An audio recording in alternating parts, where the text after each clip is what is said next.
Assalamualaikum warahmatullahi wabarakatuh. Perkenalkan, saya Dwi Raisani Serina dari Peminatan AKK Angkatan 2020. Pada video ini, saya akan menjelaskan mengenai manajemen sumber daya manusia.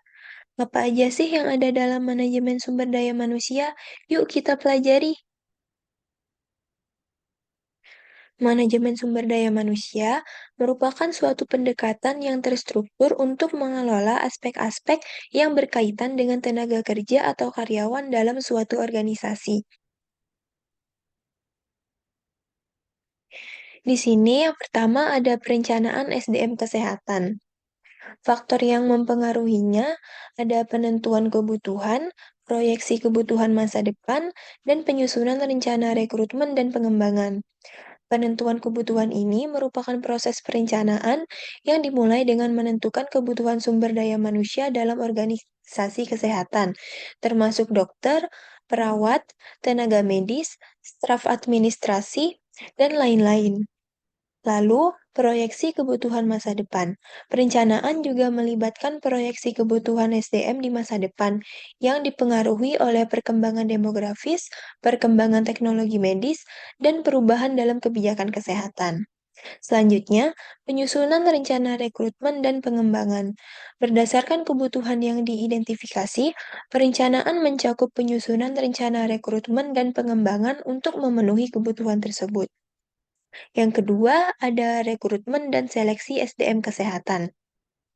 Adapun faktor yang mempengaruhinya yaitu pengiklanan posisi, proses seleksi yang ketat, pemeriksaan latar belakang, dan wawancara dan evaluasi klinis. Pengiklanan posisi ini merupakan organisasi kesehatan harus mengiklankan posisi yang tersedia secara tepat dan mencari calon yang sesuai. Lalu, proses seleksi yang ketat dalam sektor kesehatan, seleksi harus sangat ketat, mengingat pentingnya kompetensi dan kualitas dalam memberikan pelayanan kesehatan. Lalu, pemeriksaan latar belakang. Dalam proses seleksi SDM kesehatan, pemeriksaan latar belakang termasuk sertifikasi, izin praktik, riwayat klinis, sering perlu dilakukan. Dan yang terakhir, wawancara dan evaluasi klinis.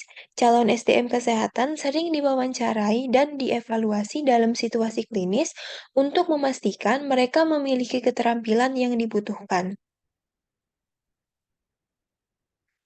Yang ketiga, ada pendayagunaan SDM kesehatan.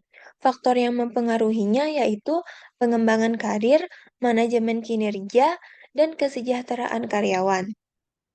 Pengembangan karir ini merupakan organisasi kesehatan harus merencanakan dan memfasilitasi pengembangan karir karyawan mereka yang mencakup pelatihan dan peluang untuk tumbuh. Lalu, manajemen kinerja. Evaluasi kinerja secara teratur adalah penting dalam menjaga standar pelayanan kesehatan yang tinggi.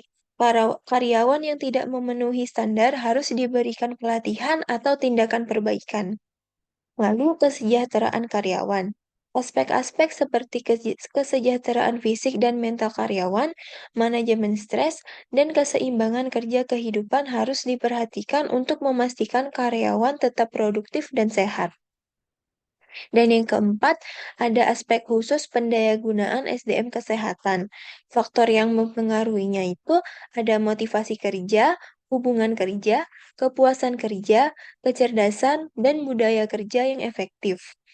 Motivasi kerja ini contohnya seperti pengakuan dan apresiasi. Memberikan pengakuan dan apresiasi atas kontribusi karyawan dalam bidang kesehatan dapat meningkatkan motivasi. Lalu ada hubungan kerja, contohnya seperti tim kerja yang efektif. Memfasilitasi pembentukan dan pemeliharaan tim kerja yang efektif dapat meningkatkan hubungan kerja. Lalu kepuasan kerja, contohnya keseimbangan kerja dan kehidupan pribadi memberikan fleksibilitas dalam jadwal kerja dan mempromosikan keseimbangan antara pekerjaan dan kehidupan pribadi dapat meningkatkan kepuasan kerja karyawan. Lalu kecerdasan, contohnya seperti pengembangan kecerdasan emosional. Pelatihan dan pengembangan kecerdasan emosi dapat meningkatkan keterampilan interpersonal dan kepemimpinan. Dan yang terakhir, budaya kerja yang efektif. Contohnya seperti nilai dan etika profesional. Berikut merupakan contoh artikel dari manajemen sumber daya manusia. Di sini saya mengambil artikel yang berjudul Pengaruh Motivasi Kerja Terhadap Kinerja pada Pegawai Puskesmas. Dari artikel tersebut, terdapat masalah berdasarkan wawancara yang dilakukan terhadap beberapa pasien. Pasien mengeluh terhadap lamanya waktu menunggu untuk mendapatkan pelayanan, pelayanan yang kurang ramah, dan kemampuan komunikasi yang kurang baik. Langkah yang dapat dilakukan untuk meningkatkan kinerja adalah meningkatkan kepuasan kerja. Pimpinan hendaknya memperhatikan kepuasan kerja pegawainya melalui pemberian intensif uang dan atau non-uang, promosi jabatan, membina hubungan yang baik dengan semua pegawai, memperhatikan kenyamanan lingkungan kerja, serta memberikan kesempatan pegawai untuk mendapatkan pendidikan dan pelatihan. Kesimpulan dari artikel tersebut, berdasarkan penelitian dan pengujian hipotesis dari jurnal tersebut, motivasi kerja memiliki peranan dalam mempengaruhi kinerja pegawai menuju lebih baik dan searah, yaitu jika motivasi kerja naik, maka kinerja pun akan meningkat. Sebaliknya, jika motivasi kerja turun, maka kinerja pun akan mengalami penurunan. Sekian penjelasan dari saya mengenai manajemen sumber daya manusia. Mohon maaf jika ada salah kata. Wassalamualaikum warahmatullahi wabarakatuh.